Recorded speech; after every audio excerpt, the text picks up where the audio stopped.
করেছে এটা যিনি স্পষ্টভাবে না বলেই চলে যায়। তবে যাওয়ার সময় বলে যায় যে করেছে সে তোমাদের এই ঘরেই আছে। সবকিছুই দেখছিলেন জয়তুনের বাবা। তার মনে খুব অপরাধ বোধ হতে থাকে, কিন্তু কিছুই বলেন না। এদিকে সাদি কনফিউজড হয়ে যায় এবং আসগারকে প্রশ্ন করে, তুমি করেছো এই কাজ? কে তোমাকে দিয়ে করিয়েছে? আসগার পুরো অবাক হয়ে যায় এবং বলে, এগুলো আপনি আমাকে কি বলছেন? আমি যদি করতাম তাহলে কি আপনার সাথে আসতাম? দুজনের বাক বিতণ্ডা দেখে জয়তুনের বাবা বলেন, তোমরা থামো, আমি বলছি ওর ওপর কালো জাদু আমি করেছি। তুমি ডায়েরিতে কি লিখেছিলে মনে আছে? ওই লেখাটা জয়তুন পড়েছিল এবং আমাকে জানিয়েছিল। এরপর জয়তুন মারা যায়। আমার পুরোপুরি ধারণা ছিল আজিজা ওর ওপর কালো জাদু করেছে, তাই ওভাবে মারা গিয়েছে। সাদি বলল, আপনার ধারণা পুরোপুরি ভুল ছিল। জয়তুনের ওপর কালো জাদু আজিজা করেনি। এরপর জয়তুনের বাবা নিজের ভুল বুঝতে পারে আর সেই তান্ত্রিকের কাছে যায় জাদু সরিয়ে নেওয়ার জন্য। কিন্তু তান্ত্রিক জানায় এখন আর কোনো উপায় নেই। কারিন তাকে পুরোপুরি ক্যাপচার করে ফেলেছে, আর সরানো সম্ভব না। এরপর আজিজার পাগলামির মাত্রা বেড়ে যেতে থাকে এবং তাকে সিডনিতে একটি মানসিক হাসপাতালে ভর্তি করিয়ে দেয়া হয়। জানা যায় ওখান থেকে কোনো এক রাতে সবার চোখকে ফাঁকি দিয়ে আজিজা কোথাও চলে গেছে। ঘটনার এন্ডিংটা সবসময় আনন্দের হয় না। এটারও তাই। কালো জাদু যে সবসময় মানুষের জীবন তছনছ করে দেয়, এখানেও তার ব্যতিক্রম নয়। সব রহস্যের উত্তর পাওয়া গেলেও একটা রহস্যের জট অজানাই রয়ে গেল। সেটা হলো, কেনই বা সাদি ওই দিন রাস্তায় আজিজাকে দেখতে পেয়েছিল? জয়তুনের অ্যাক্সিডেন্টটা কি স্বাভাবিক ছিল, নাকি তার উপর কালো জাদু করা হয়েছিল? যদি করা হয়েই থাকে তাহলে কে করেছে? এই প্রশ্নটা লিসেনারদের কাছে ছুড়ে দিলাম। জানি না কেমন লেগেছে আমার ঘটনাটা আপনার এবং লিসেনারদের কাছে। যদি সামান্য ভালো লেগে থাকে প্রচার করবেন আশা করি। আমাকে গোলাম রাব্বি প্রায় সবসময়ই লিখতে বলেন, কিন্তু আমার কাছে মনে হয় আমি গুছিয়ে লিখতে পারি না। ভূত.com-এর রোমান, সাবিত, তুষার ভাই আরও যারা আছেন তারা সবাই অনেক সুন্দর করে গুছিয়ে লেখেন। তাদের লেখা দেখলে বা শুনলে সাহস পাই না। এবারে লেখাটা অ্যাডমিন সেজুতি আপুর জন্য লিখলাম।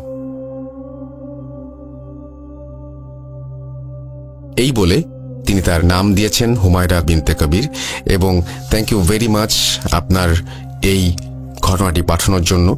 এবং আমি বিশ্বাস করি যে আপনাদের কাছেও এরকম ঘটনা অসংখ্য রয়েছে। সেই ঘটনাগুলো আমাদের কাছে পাঠিয়ে দিন। আমরা অপেক্ষায় আছি আপনাদের ঘটনার। আমাদের ইমেল অ্যাড্রেস তো আপনাদের জানাই আছে, তারপরে আরও একবার মনে করে দিই। আমাদের ইমেল অ্যাড্রেস হচ্ছে russell.booth.com@gmail.com। আপনার নাম, ঠিকানা এবং ফোন নাম্বার সহ দ্রুত পাঠান আপনার ঘটনা।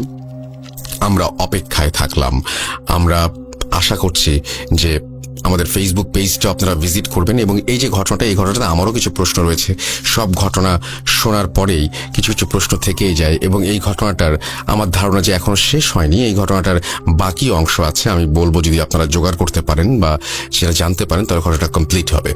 কারণ এখানে আসলেই কে জাদু করেছে, তার উদ্দেশ্য কি, কেন এইভাবে জাদু করা হলো, এইটা ছাড়া এই ঘটনাটা আসলে বোঝাটা একটু শক্ত। তো আমার কাছে মনে হয় যে এটা যদি আপনারা জানেন তাহলে নেক্সট যে এপিসোড, সেই এপিসোডে আপনারা এটা শেয়ার করতে পারেন। কারণ এখানে সবচেয়ে বড় প্রশ্ন যে সবকিছুই কিন্তু কোনো কিছুর কোনো সমাধান হয়নি। কেউ একজন আক্রান্ত হয়েছে, সে মারা গেছে, আর একজন অ্যাসাইলামে চলে গেছে মেন্টাল পেশেন্ট হিসেবে। তো সবকিছুই একটু এলোমেলো, কিন্তু এই ঘটনাগুলো কে ঘটলো, কেন ঘটলো, এই জিনিসগুলো নিশ্চয়ই এই ঘটনার মধ্যে জানালে এটা চলমান ঘটনা, সেই ব্যাপারটা একটু আমাদের একটু কাইন্ডলি ক্লিয়ার করবেন। আমি চলে যাব আমাদের পরবর্তী ঘটনায়। যেভাবে লেখা আছে আমি সেভাবেই পড়ছি। আসসালামু আলাইকুম রাসেল ভাই ও প্রিয় লিসেনার্স, আশা করি আপনারা সকলেই ভালো আছেন। আমি মোহাম্মদ সিফাত আলম। আমি চট্টগ্রাম বিশ্ববিদ্যালয়ের পদার্থবিজ্ঞানে অধ্যয়ন করছি। বর্তমানে আমি ভূত.com-এর একজন মডারেটর হিসেবে কাজ করছি। আজ আমি আপনাদের সাথে যে ঘটনাটি শেয়ার করব সেটি আমার এক আপুর কাছ থেকে শোনা। ঘটনাটি তিনি শুনেছিলেন তার এক বান্ধবীর কাছ থেকে। তিনি আমাকে যেভাবে বলেছেন আমি সেভাবে বলার চেষ্টা করছি। আশা করি আপনাদের সকলের ঘটনাটি ভালো লাগবে। আমি কথা না বাড়িয়ে ঘটনায় চলে যাচ্ছি। রাসেল ভাইয়ের কাছে অনুরোধ, ঘটনার ভেতরে ভুল ত্রুটি থাকলে দয়া করে ক্ষমা সুন্দর দৃষ্টিতে দেখবেন। বলতে শুরু করেন আপু। আজ থেকে বেশ কয়েক বছর আগে, আমি তখন সবেমাত্র কলেজের ইন্টার ফার্স্ট ইয়ারের স্টুডেন্ট। আমি নতুন নতুন কলেজে ভর্তি হয়েছি বিধায় অধিকাংশ মানুষ ছিল আমার অপরিচিত। আমার তেমন কোনো বন্ধু ছিল না বললেই চলে, আর আমি এমনিতেও একা থাকতে খুব পছন্দ করতাম। এই জন্য নিজে থেকে কারোর সাথে কথা বলতে চাইতাম না। এক কথায় ইন্ট্রোভার্ট বলতে যা বোঝায় আর কি। আমাদের ক্লাসে অনেক রকমের অনেক স্বভাবের মেয়ে ছিল, যেহেতু আমি গার্লস কলেজে ভর্তি হয়েছিলাম। কিন্তু কেন জানি না আমার কারো সাথেই কথা বলতে একেবারে ইচ্ছে করতো না। সময়গুলো খুব বোরিং যাচ্ছিল।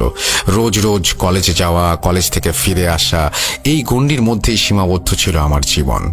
সবসময় মন মরা হয়ে থাকতাম দেখে আমার মা মাঝে মাঝে আমাকে বোঝাতে আসতেন। তিনি সবসময় বলতেন, আমি যদি কারো সাথে না মিশি তাহলে আমার সাথেও কেউ মিশতে চাইবে না, যেহেতু তিনি জানতেন আমি একা থাকতে পছন্দ করি এবং আমার আশেপাশে অন্য মানুষকে আমি খুব একটা পছন্দ করি না।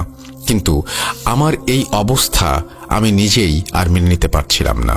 তাই পরদিন কলেজে গিয়ে সাহস করে একজনের সাথে বসে তার সাথে কথা বলা শুরু করি। মেয়েটির নাম ছিল আনিকা। আনিকা ছিল খুবই হাস্যোজ্জ্বল এবং ফুরফুরে স্বভাবের একটি মেয়ে। আস্তে আস্তে শুরু হয় তার সাথে আমার রোজ কথা বলা। এরপর আমি প্রতিদিন কলেজে গিয়ে তার সাথেই বসতাম। আমি আগে গেলে তার জন্য জায়গা রাখতাম, আর সেও ঠিক তেমনটাই করত।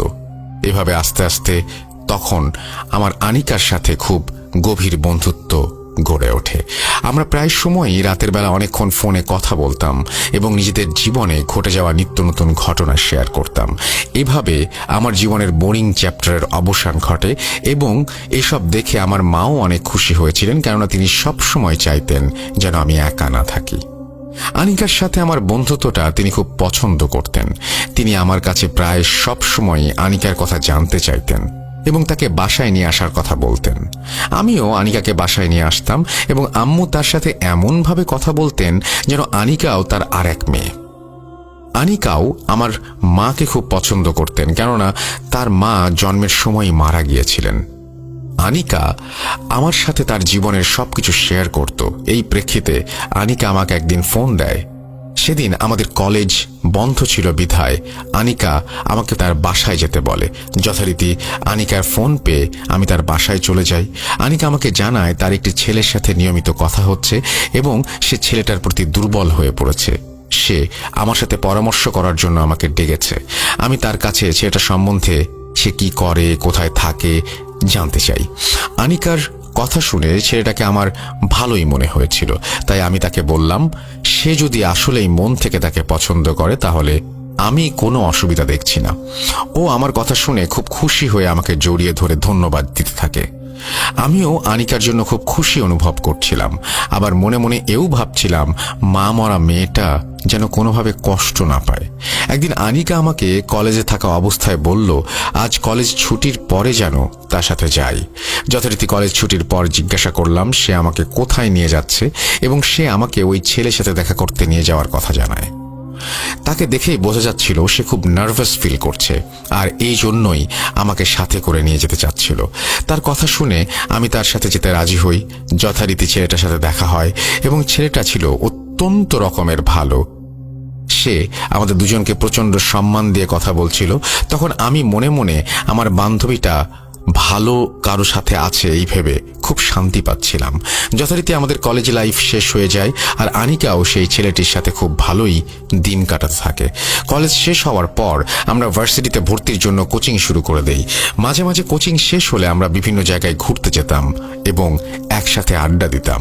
এমন একদিন নদীর ধারে বসে আড্ডা দিচ্ছিলাম, তখন কালো ড্রেস পরা একটা মেয়ে আমাদের কাছে আসে এবং আমাকে আর আনিকাকে চেনে বলে জানায়। তাকে দেখে আমার একটু অদ্ভুত লেগেছিল, কেননা তার লিপস্টিকের কালারটাও ছিল কালো, গলায় বেশ ভারী কিছু মুক্তার মালা। এক কথায় এমন সাজের মেয়ে আমি আগে কখনো দেখিনি বলা যায়। সে আরো বলে সে আমাদের সাথে সেই একই কোচিংয়ে ভর্তি হয়েছে। সে আমাদের সাথে কিছুক্ষণ বসতে চাইল। যেহেতু সে আমাদের ব্যাচমেট ছিল এবং একই কোচিংয়ে পড়ে, তাই আমরা অন্য কোনো কিছু চিন্তা না করে তার সাথে বসে আড্ডা দিতে লাগলাম। কিন্তু অদ্ভুত বিষয় ছিল, যখনই আমরা তাকে তার সম্বন্ধে কোনো কথা জিজ্ঞেস করছিলাম তখনই সে সেই বিষয়টা এড়িয়ে যাচ্ছিল, শুধু বলছিল তার নাম জয়িতা। তখন আমাদের মাথায় এত কিছু চিন্তা আসেনি, তাই আমরা ব্যাপারটাকে স্বাভাবিকভাবেই নিয়েছিলাম। আস্তে আস্তে তার সাথে আমাদের ভালো বন্ধুত্ব হয়ে যায়। মাঝে মাঝে সে আমাদের জন্য বাসায় রান্না করা নানা ধরনের খাবার নিয়ে আসতো এবং বলতো এই খাবারগুলি তার মা রান্না করেছে এবং তিনি নাকি কোনো একটি রেস্টুরেন্টে শেফ হিসেবে কাজ করেন। খাবারগুলো আসলেই ছিল অসাধারণ, যেমন তার সুবাস তেমনি তার স্বাদ। জয়িতা সবসময় 3টি বাটিতে করে খাবার নিয়ে আসতো এবং সে নিজের হাতে আমাদেরকে একটি একটি করে বাটি দিত। আমরা মাঝে মাঝে শয়তানি করে একে অপরের বাটি অদল বদল করতে চাইলে সে অদল বদল করতেই দিত না এবং বলতো আমি ঝাল বেশি খাই, তাই আমারটা ঝাল বেশি দেয়া আছে, আর তারটাতে নাকি লবণ কম, কারণ সে লবণ কম খায় জন্য। আমি ভাবলাম আমি ঝাল বেশি খাই, এই কথা তাকে আগে বলিনি, সে কি করে জানলো? আবার আমি যখন তার কথা শুনে বললাম সমস্যা নেই, আমি আনিকার থেকে নিয়ে খাচ্ছি, তখন সে বলতো আনিকা এত ঝাল খেতে পারবে না, কারণ সে ঝাল কম খায়। আমরাও ব্যাপারগুলোকে স্বাভাবিকভাবে নিতাম। এভাবে কিছুদিন কেটে যাওয়ার পর আনিকার মধ্যে কিছু পরিবর্তন লক্ষ্য করতে থাকি। যে মেয়েটি সবসময় হাসাহাসি করত এবং প্রাণবন্ত ছিল, হঠাৎ সেই মেয়েটি মনমরা হয়ে বসে থাকতে শুরু করে এবং অকারণে রাগারাগি করতে দেখা যেত তাকে। আমি তাকে এরকম করার কারণ জিজ্ঞেস করলে সে আমাকে বলতো কিছুই হয়নি, আর আমি যেন তাকে নিয়ে চিন্তা না করি। একদিন বিকেলে ঘুমিয়ে আছি, আর তখন হুট করে আমার ফোনে একটা কল আসে। আমি রিসিভ করতেই ও পাশ থেকে একটা ছেলে কণ্ঠ শুনতে পাই। আমি তার কাছে পরিচয় জানতে চাইলে সে আমাকে তার নাম বলে এবং তার নাম শুনে আমি বুঝতে পারি সে আনিকার বয়ফ্রেন্ড। কেমন আছে জিজ্ঞেস করতেই সে আমাকে তার প্রশ্নের উত্তরে বলে, আনিকার কি হয়েছে? ও আমার সাথে আগের মতো আর কথা বলে না, আমি ফোন দিলে বিরক্ত হয়, বেশিরভাগ সময় ফোন রিসিভ করে না। কি হয়েছে জানতে চেয়ে একদিন তার সাথে দেখা করতে চাইলাম, কিন্তু সে আমার সাথে খুব বাজে ব্যবহার করলো। তাই কিছু হয়েছে কিনা জানার জন্য তোমাকে ফোন দিয়েছি। কল দেয়ায় তুমি বিরক্ত বোধ করলে আমি সত্যি দুঃখিত, কিন্তু আমার কাছে যে আর কোনো উপায় নেই। তুমি কি কিছু জানো? হঠাৎ এমন কথা শুনে অবাক হই। তখন আমার মাথায় একটা ব্যাপার আসে, আর তা ছিল আনিকা এই ছেলেকে নিয়ে অনেক কথা বলতো, কিন্তু কিছুদিন যাবৎ সে তার কথা খুব একটা বলছিল না। আমি জিজ্ঞাসা করলে সে কিছুটা রাগান্বিত হয়ে আমার দিকে তাকিয়ে থাকতো এবং বলতো সব ঠিক আছে। তাই আমি তার কাছে কিছু জানতে চাইতাম না। আমি ফোনে ছেলেটাকে কি হয়েছে জানার চেষ্টা করার আশ্বাস দিলে ছেলেটি ফোন রেখে দেয়। আমি মনে মনে ভাবছি হাস্যোজ্জ্বল আনিকার হঠাৎ কি হলো, সবার সাথে এরকম ব্যবহার করছে কেন? পরদিন আমি কোচিংয়ে যাই এবং নানার বিষয়ে কথার ফাঁকে আনিকাকে জিজ্ঞেস করি, কিরে তোর বয়ফ্রেন্ডের খবর কি? আজকাল ওর ব্যাপারে খুব একটা কথাবার্তা বলিস না, কোনো ঝামেলা হয়েছে নাকি? আমাকে বলতে পারিস, কিছু না করতে পারলেও হয়তো বা কিছু সলিউশন দিয়ে হেল্প করতে পারি। আমার কথা শুনে আনিকা রেগে যায়, বলে ওকে তোকে ফোন দিয়েছিল, ফোন কেন রিসিভ করেছিস? আমার কি হয়েছে জানার খুব শখ, খুব আগ্রহ। এরপর থেকে ও ফোন দিলে তুই রিসিভ করবি না। তুই যদি আর কখনো ওর ফোন রিসিভ করিস তাহলে তোর সাথে আমি আর কখনো কথা বলবো না। আনিকার কাছ থেকে এরকম রিয়াকশন আমি মোটেও আশা করিনি। তার মুখ থেকে সব শুনে আমি বেশ অবাক হয়ে গিয়েছিলাম, কেননা এমন রেগে যাওয়ার মতো কোনো কাজ আমি করিনি। যে আমার সাথে সারা রাত কথা বলতো, কিছু হলেই ফোন দিত যে কোনো সময়, সেই মেয়ে হুট করে আমাকে এ ধরনের কথা বলছে কিভাবে? এমনকি আমার সাথে বন্ধুত্ব রাখবে না বলছে। সেদিন এত কিছু না ভেবে তাকে আশ্বস্ত করি আমি সেই ছেলের ফোন আর রিসিভ করব না। সেদিন বাসায় আসতে আসতে রিকশায় বসে ভাবছিলাম হয়তো কোনো ঝামেলা হয়েছে, ছেলেটি হয়তো তার সাথে কিছু করেছে। মনে মনে ছেলেটার উপর প্রচন্ড রাগ হচ্ছিল এবং নিজের রাগকে কন্ট্রোল করতে না পেরে আমি ছেলেটাকে ফোন দিয়ে বসি। ফোনের ওপাশ থেকে ছেলেটার কথা শুনে মনে হচ্ছিল সে খুব ভয়ে আছে। আমি বারবার জিজ্ঞেস করছিলাম কি হয়েছে, কিন্তু সে কোনো উত্তর দিচ্ছিল না। বলছিল ও আমাকে নিতে এসেছে, আমাকে বাঁচাও, আমাকে নিয়ে যাবে, আমি যাব না, আমি যাব না। আমি বারবার তাকে কে নিতে এসেছে জিজ্ঞেস করছিলাম, কিন্তু সে বারবারই একই কথা বলছিল এবং সেই একই কথা বলতে বলতে সে আমার ফোনটি কেটে দেয়। আমি মনে মনে ভাবছিলাম এসব হচ্ছে কি? কেউ আমাকে কিছু জানাচ্ছে না যে আমি কিছু বুঝতে পারি। এরপর আমি ছেলেটিকে বেশ কয়েকবার ফোন দেই, কিন্তু তার ফোনটি সুইচড অফ পাচ্ছিলাম। এরপর কোনো ঝামেলা হয়েছে ভেবে আমি আমার বাসায় না গিয়ে তৎক্ষণাৎ আনিকার বাসায় চলে যাই জানার জন্য আসলে হচ্ছেটা কি। আনিকার বাসায় গিয়ে দেখি সে আমার দিকে তাকিয়ে মুচকি মুচকি হাসছে। আমি তাকে হাসির কারণ জিজ্ঞেস করলে সে আমাকে বলে, তোকে বলেছিলাম তুই ওর সাথে ফোনে কথা বলিস না, কিন্তু তারপরও তুই চরিত্রকে ফোন দিয়েছিলি? ওর এই পরিণতির জন্য তুই দায়ী। তোর জন্য ওকে মারতে হলো। আনিকার এই কথা শুনে আমি ভ্যাবাচাকা খেয়ে যাই। সে আমার দিকে তাকিয়ে ক্রমাগত হাসছে, কিন্তু তার হাসিটা ছিল অন্যরকম। আমি এর আগে তাকে বহুবার হাসতে দেখেছি, কিন্তু এরকম অস্বাভাবিক হাসি আমি আর কখনো দেখিনি। আমি দ্রুত সেখান থেকে বেরিয়ে পড়ি এবং বাসায় চলে আসি। রিকশায় উঠে বারবার ছেলেটার কথা ভাবছিলাম। আনিকার কথাগুলো আমার কানে বেজেই যাচ্ছিল। বাসায় এসে আমি জয়িতাকে ফোন দেই। ফোন দিয়ে তাকে সব খুলে বলি। সে আমার কথা শুনে আনিকার সাথে পরদিন কথা বলবে বলে জানায়। আমিও তার কথা শুনে রাজি হয়ে যাই। মাকে এসব জানাবো কিনা ভাবছিলাম। রাতের বেলা শুয়ে শুয়ে আমি সব ভাবছি, তখন হুট করে আমার ফোনে ওই ছেলেটার নাম্বার থেকে কল আসে। আমি ফোন ধরার পর আমাকে জানানো হয় থানা থেকে বলছে